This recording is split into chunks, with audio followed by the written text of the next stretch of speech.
Lord. It is the 19th of March, Rabbi Furst, Pierke Avos, Pesach. I got your print. I got your article to and printed it. Okay, very good. And I sent you just recently. I sent you a an email with should be I have a an image on there, the Seder plate. Oh yeah, I got it. Oh yeah, looks good. The Rizal and the Ramah. Right.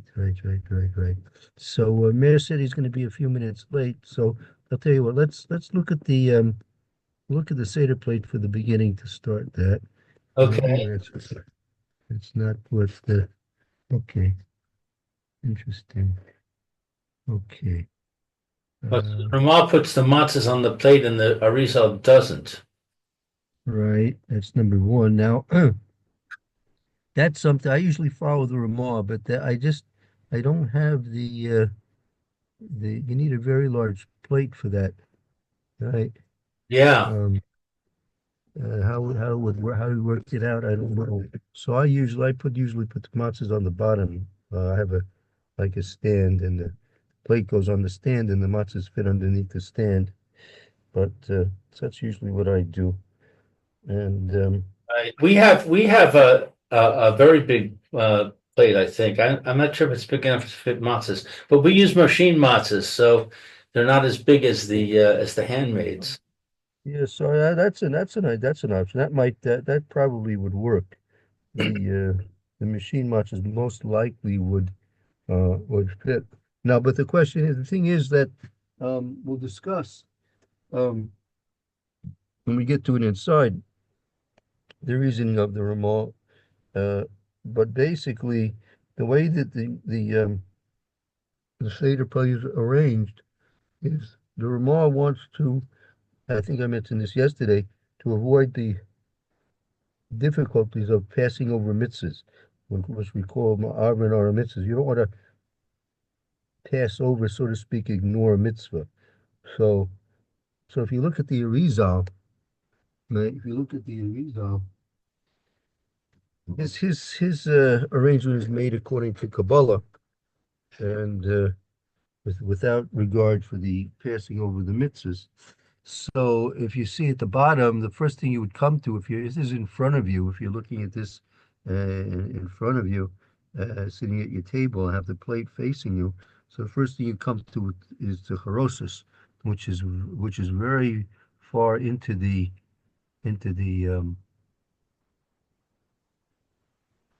seder. That's when you do the mortar later on after hamotzi, and then it shows up. Charosis shows up again, and then karpas on the left to that, and then mortar in the middle.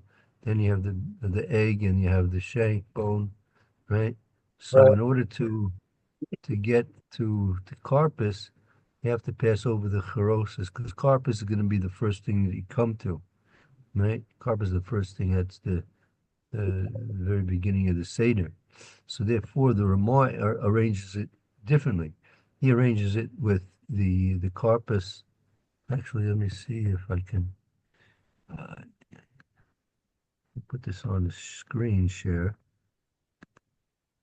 Well, I have it. I have it here in front of me. Okay. Yeah, well, I can use the pointer, and that can Oh, make it that's a good little bit point. more Yeah. just illustrate it See better. it? It's on the upper left of my screen.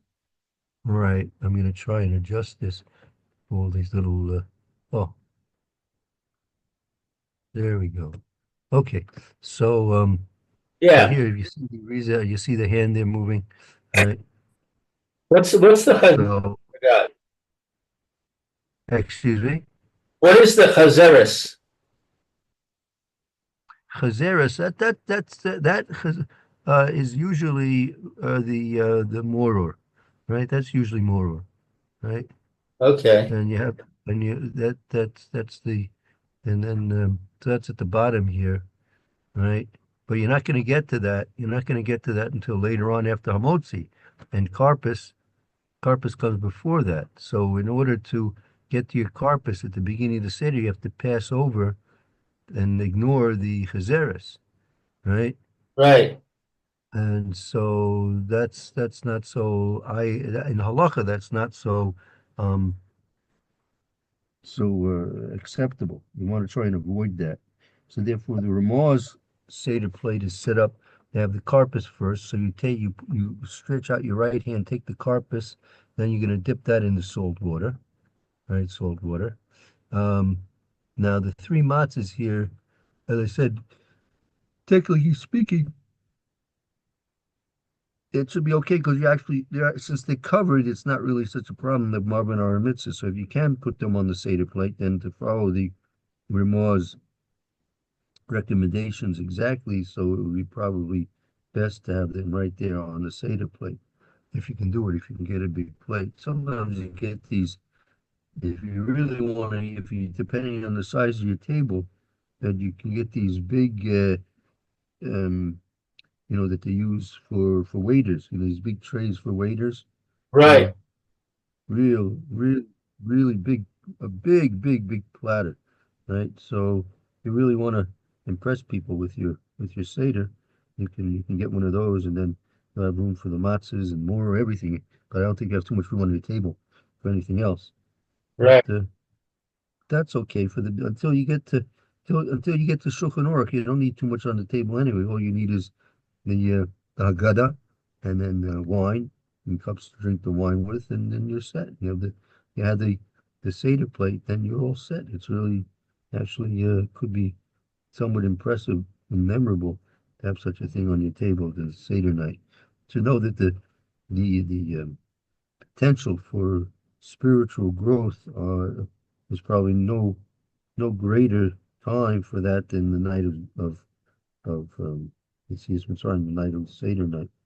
That seeing so many different things, hearing so many different things, and reliving the redemption of our forefathers and from Mitzrayim, a tremendous eye opener and things which people remember years and years later from their childhood, even based on what they experienced at the night of their um, eating matzahs.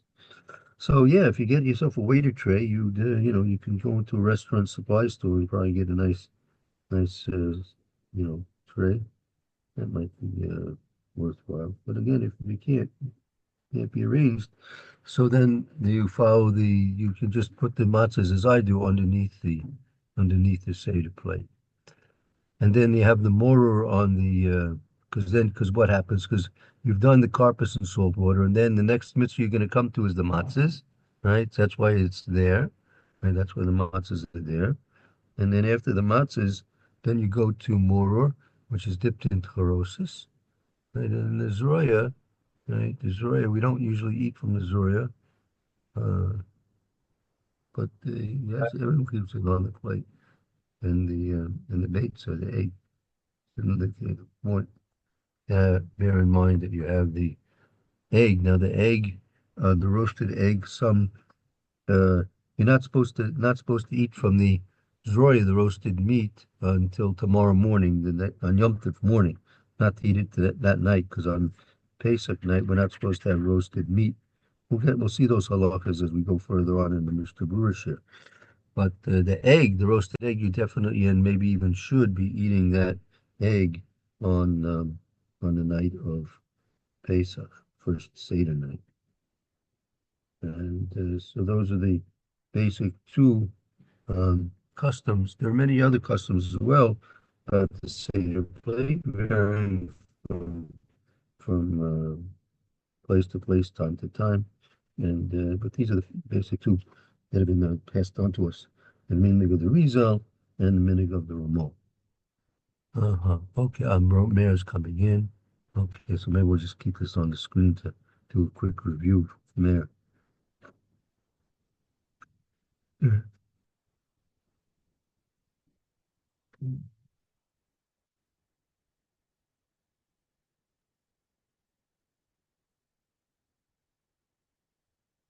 Good morning, Mayor.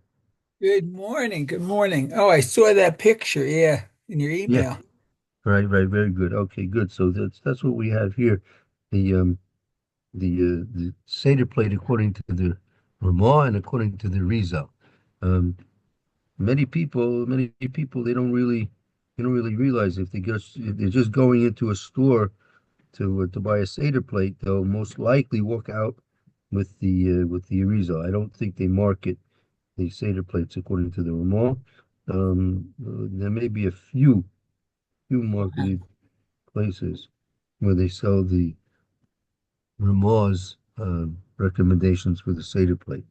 And the reason, as I mentioned yesterday, just briefly, I'll repeat it again, not to pass over the mitzvahs, right? There's an ein marvin our mitzvahs. You're not supposed to pass over the mitzvahs.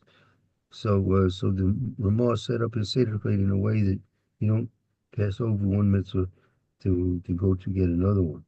And here you have the Arizal's Seder plate, which is arranged according to the spheres and the Kabbalah, which I'm not familiar with. It all come out, so that I can't explain to you so much.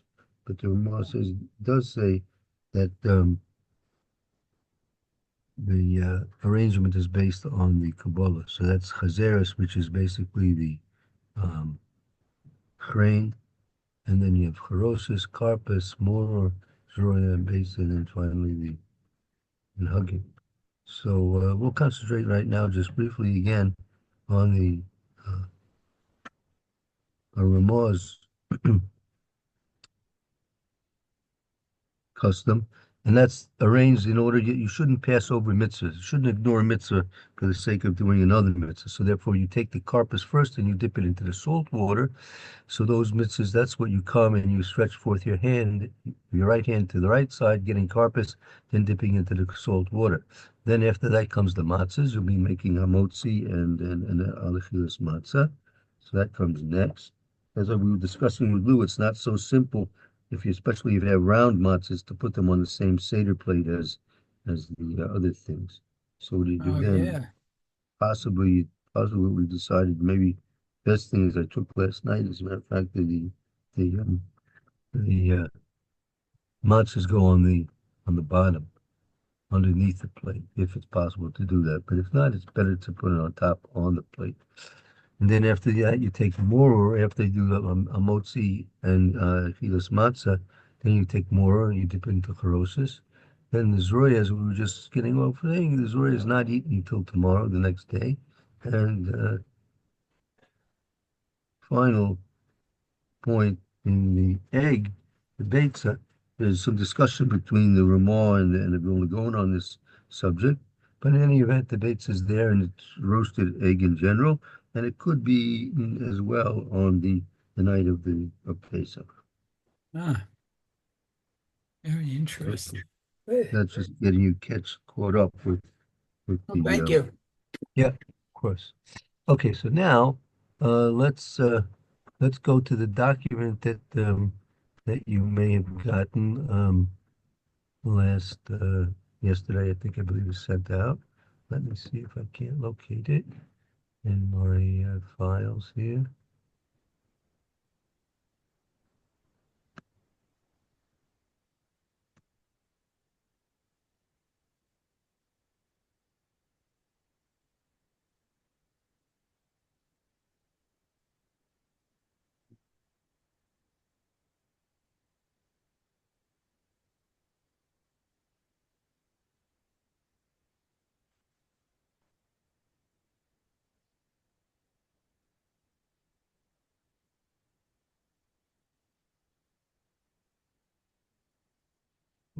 That's that. 1 second.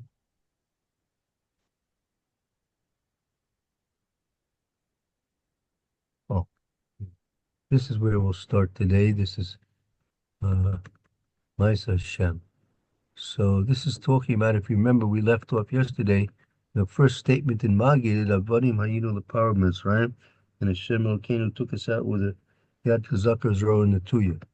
Remember that? That's over here, right? See on your screen.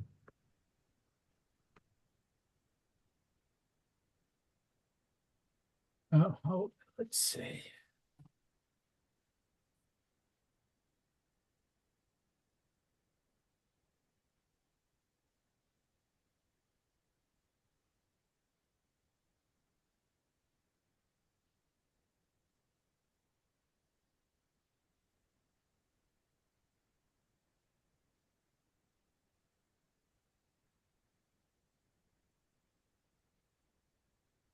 Okay, see where we're beginning we're beginning right now, where it says Avad. We're going on this Avadi Mahinu Leparo b'Mitzrayim b'Yotzienu Shem Elokeinu Misham Miyad Chazak V'Zor Natuya.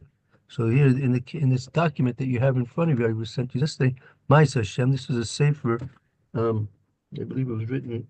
The Mechaber lived about 500 years ago, so he's a very early commentator.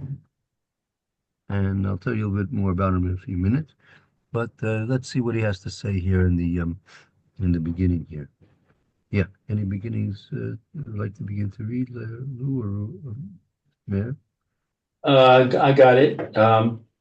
Sh, sh, sh, shemanin, shemanin lemagid, she'eno uveneno, hayinu mishubadim. So Shemanin, he listens. Shemanim lemagid. He's like Shemani. He's teaching. He the Magid, the one who's staying over the Agarish Pesach. He's teaching us. He's teaching us the Magi, the story, that he's not.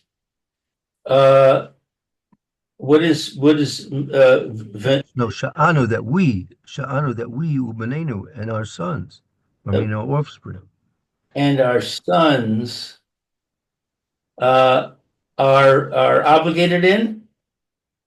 Chaim Shubalim, we were subservient. We were subservient.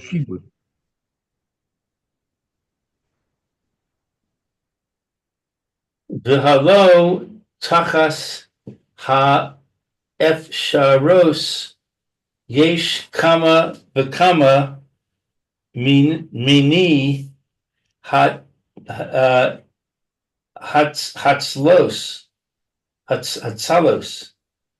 And is it not under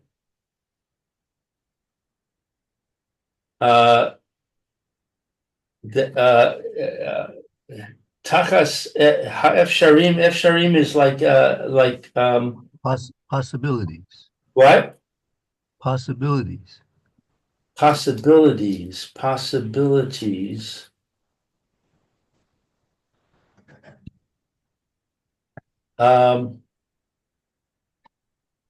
That it could be such and such type of rescue. Yeah, that from the perspective of a Kadosh Baruch Hu, hello, is it not takas of shirus? Is it not within the realm of possibilities? She's kama mini hatzalos, that there are many different types of ways of saving Klal Yisrael. Kadosh Baruch Hu intended to save Klal Yisrael. Was it not within his capability to choose from many different potential possibilities of saving us in one way or the other? Shit. I'll just give you an introduction. This Sefer, Ma'aseh Hashem, right? It was written by Rabbi Eliezer Ashkenazi, who was born in approximately 1530. So that's a good more than 500 years ago.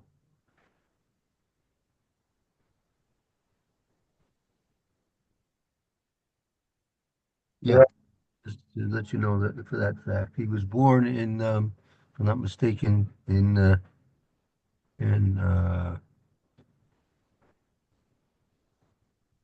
not sure where. Perhaps Greece, or maybe Egypt. Maybe he was born in Egypt. Then from there he moved to Greece. Okay. let's see. O Shehem Yish Charurono Beats Beritz Onam. Beritzona. Sonam, with their will, or Meaning the Egyptians, Pharaoh Oracle could have made it that they allowed us to go free on their own accord, not being forced to do it. that they could free us by their own free will. Right. O she'yeh kamo she'amru, or it could be like that is said in Shemos. He tikra tik takrenu takrena milchama the no safe gam hu. When it came war, they would add to the enemies. Right. We could maybe even waterways out of Mitzrayim, perhaps. Yeah, bring a war, have the Assyrians attack, and the Jews join the Assyrians and escape. Right. L'chein ne'emar bishov kol hasafikos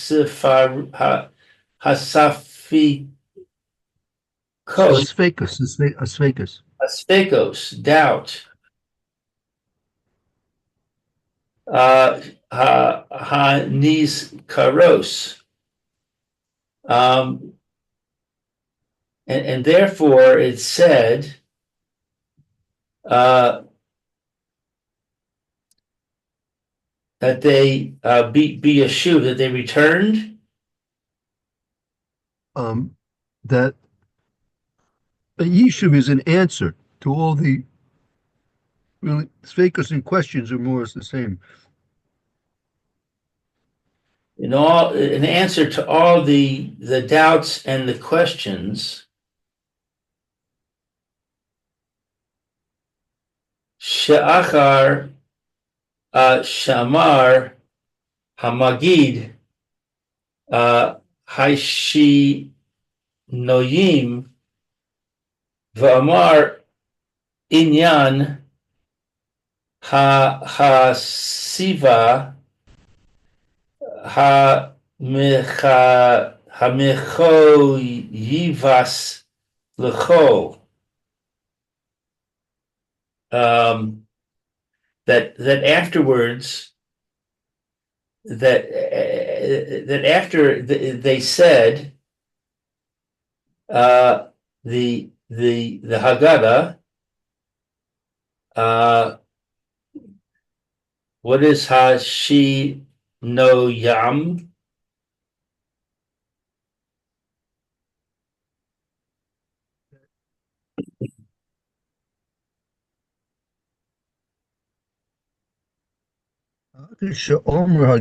Magid Hashinuyim, he mentions all the various different changes. Shinuyim, changes. V'omer ha'inyan hasiba hamivchuv l'kol. And he brings a general cause for all of these things. For all of these things. The horos al ha-chiros virum halavav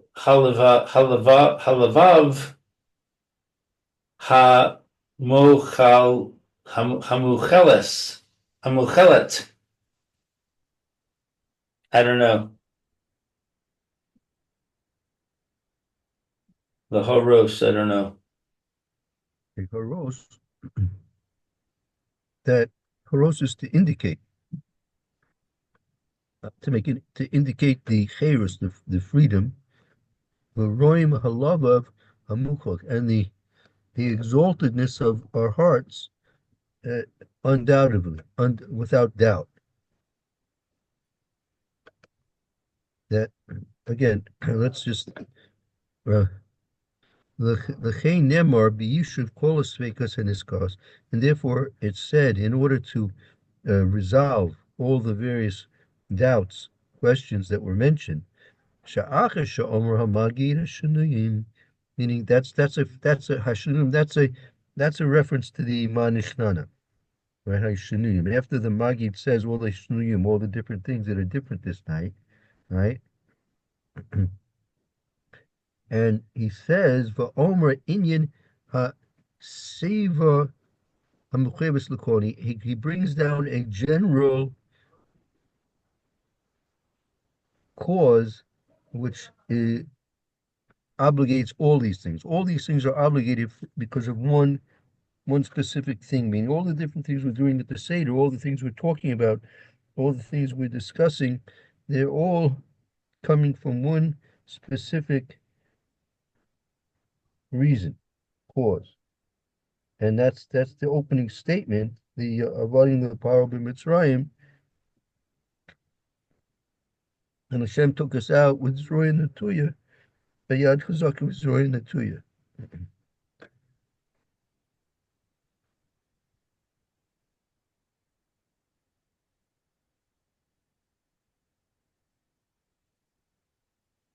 Nasan teshuvah al zeh v'amar she'ein zeh marom levav.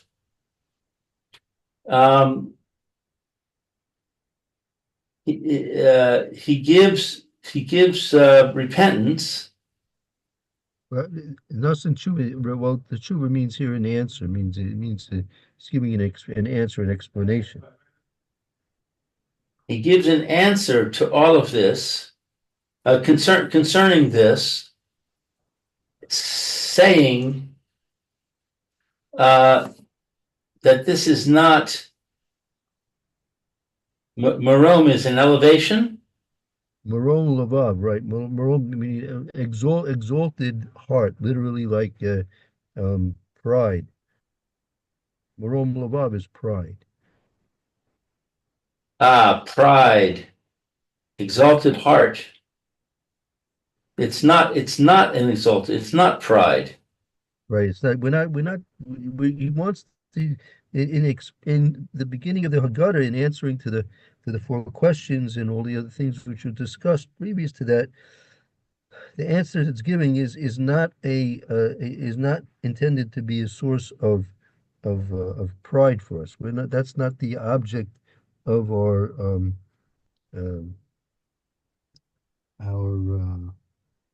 explanation here. Not to cause us to be prideful. It's not the intention of our saying the Haggadah.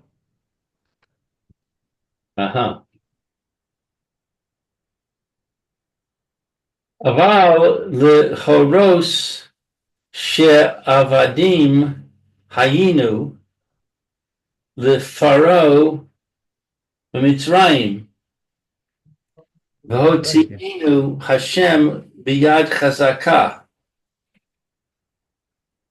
Right, that's the beginning of that's the very beginning of the Haggadah. That's the answer to the four questions, and that's showing our intention that we're not looking for some source of pride. We're not interested in bringing the Haggadah as a source of natural pride right now. That's not our intention in the Haggadah. Right. She'ha'avad she'adonav she'yichrar oso mirotzono ein lo rum levav. As it says, she'havad that we were servants she'adonav uh, to our masters, to his master. We were servants to to Paro in Mitzrayim. That's the point that we want to say. We want to emphasize that point, that we were servants to Paro in that Right? in That we served our master. Uh, uh, Sheyich Rar. What's Sheyich Rar? Yichra is to be freed. That we were Shichur. freed. He freed us. Uh, uh, According to our will. And it was not that we were prideful. I mean, meaning the our being freed from from Mitzrayim should not be a cause of pride. We want to avoid anything which is going to be a cause of pride for us. We're not interested in national pride right now at the time of the Haggadah. We're interested in giving praise and thanksgiving to Kadosh Baruch Hu, right? So if you're going to be interested in self-aggrandization at that time, that's going to interfere with your avoda of trying to be thankful to a Kadosh Baruch Hu.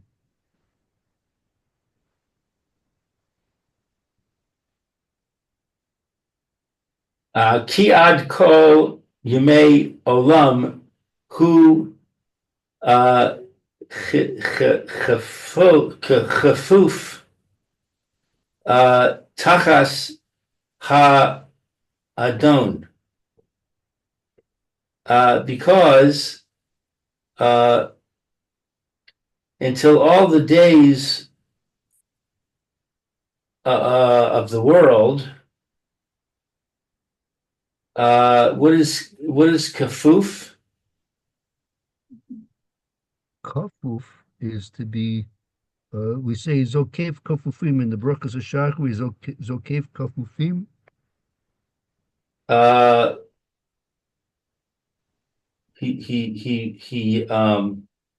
He raises the bent. That's right. So kafuf means literally to be bent, right? So, but it's also that's in a physical way of expressing it. The bent is also that we are beholden. We'll be beholden to an adam, to a master, right? That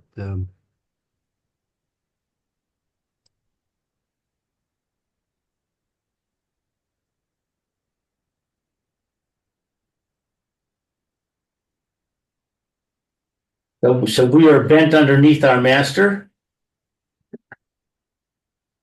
right, we would be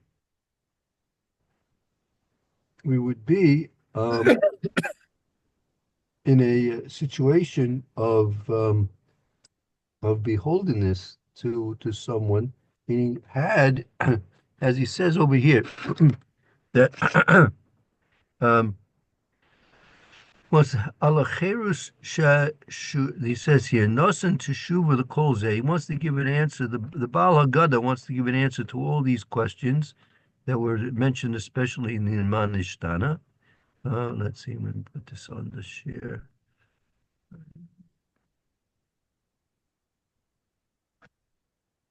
So the Baal Haggadah says, She'ein zeh moram lavav. We don't want to say it whatever we're going to say is our answer, meaning we now want to give an answer. The Magid is the beginning of the answer to the questions that were asked, the Manishtanas, and it's a mitzvah of Haggadah to live in B'yom Hahu. You should have to give over the recollection of our coming out of Mitzrayim to your sons, to your children. So you don't want to do it in a way that's going to create some national pride. We're not interested in national pride right now. That's not the intention of the Haggadah, nor it is in the intention of the mitzvah of Haggadah de Levinka. That's not the intention of the mitzvah of Haggadah de Levinka B'Yom. That's not the intention at all.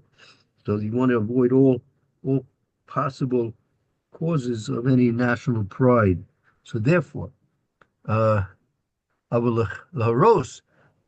Shubadim Hainu Laparo B'Mitzrayim Yotzei Hashem Elokei V'Yad. Rather, we want to indicate that we were in fact slaves to Paro in Egypt, and Hashem took us out B'Yad Hazaka. Hashem took us out B'Yad Hazaka. We want to attribute our coming out of Mitzrayim exclusively to Kadosh Baruch Hu. Why? Sha'evid sha'adonav shichro so mirtzoynoi ein lo ram levav. A evid. This is an important point. An evid which is freed by his master, he has no reason for pride. No reason for pride.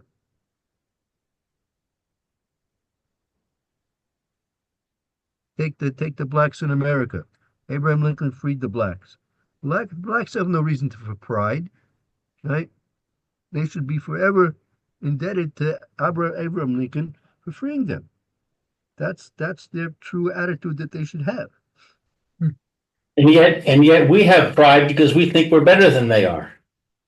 Well, it's not a case of our pride is not because of our coming out of Mitzrayim. Our pride is because we chose to accept the Torah, which makes us infinitely, completely better than them and any other non-Jew as well.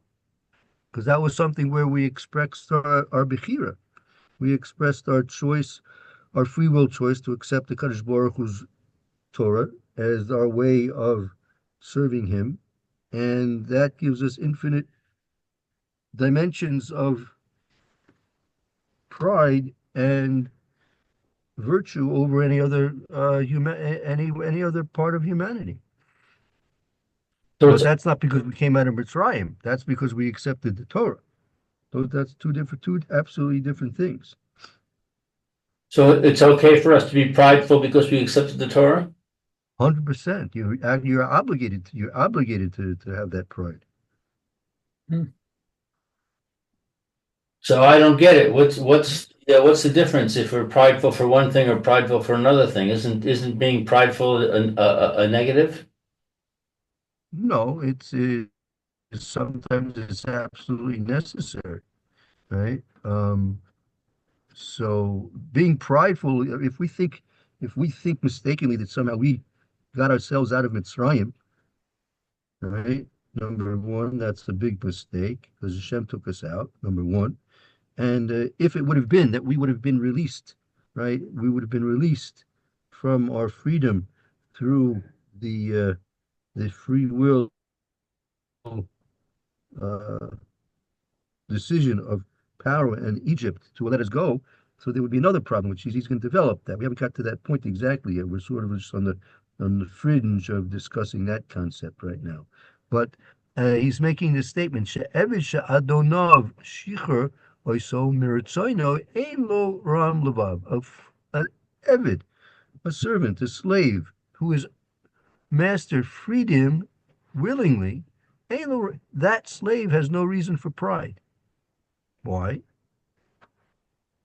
He says because ki kol yemei olam hu kofus tachas adon, because the whole of that evid's life and existence, he is Kafuf Takas Adon. He is indebted, right? He is indebted to his previous master. His previous master owned him, and his previous master released him.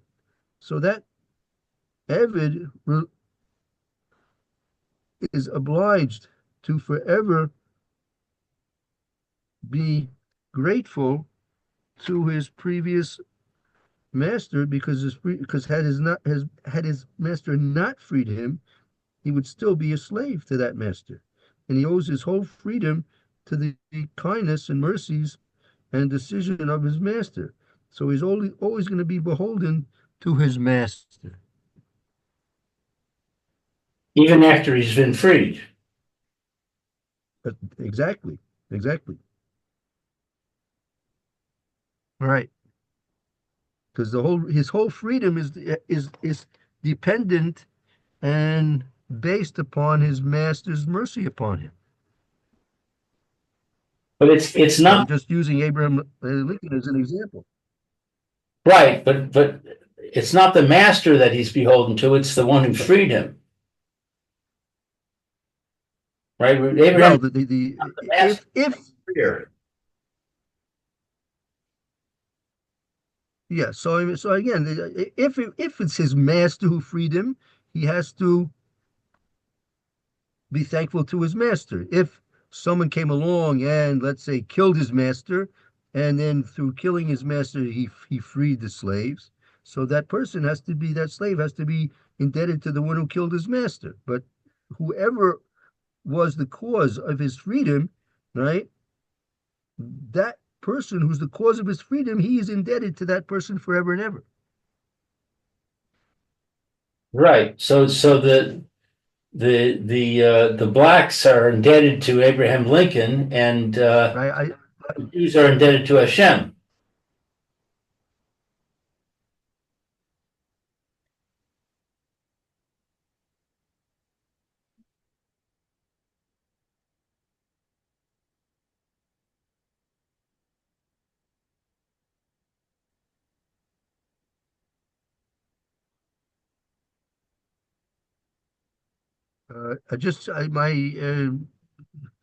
My connection went a little bit weak. Could you just repeat your last statement? No, I didn't hear the whole thing, please. I said according to what you're saying, then we could say that the blacks are indebted to Abraham Lincoln, and the Jews are indebted to Hashem. Oh, exactly. That's the point he's going to be making. A Kadosh Baruch who didn't want Pharaoh to let us out. He didn't want Syria or Canaan to come and destroy the Egyptian military and society, and therefore let the Jews out. Because we'd be indebted to Pharaoh. We'd be indebted to Syria. Hashem didn't want that. He wants that we're indebted to him. Right. Right. Exactly. Okay. V'od she'ha'eved shehaya avad v'nish tacharur rotza the far sum hish charur vayasa kol ma she'efshar lo lehoros al hashichror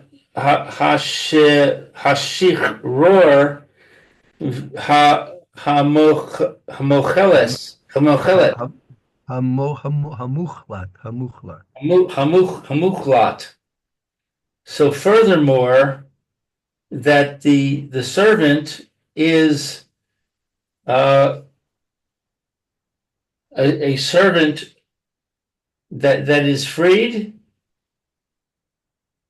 Okay. Furthermore, a Eved who was an Eved who was a slave and he was freed, wrote to Lefarsim Hashikar. He wants to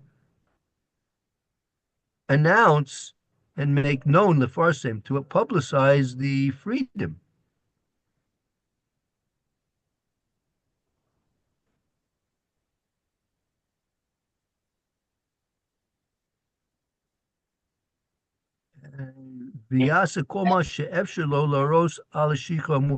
And he wants to do everything everything within his ability to indicate his freedom,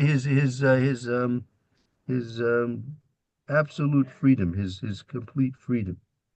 So I'll tell you what, we get a couple of difficult concepts we have to clarify. I think it's worthwhile going over this paragraph tomorrow, Neder. Okay. So I think it's good. Let's take a break now for the Mishnah Berurah here, and we'll come back and we'll review this paragraph tomorrow because it has a couple of concepts which is worth clarifying, Be'ez Hashem. Okay, thank you. See you in a few minutes.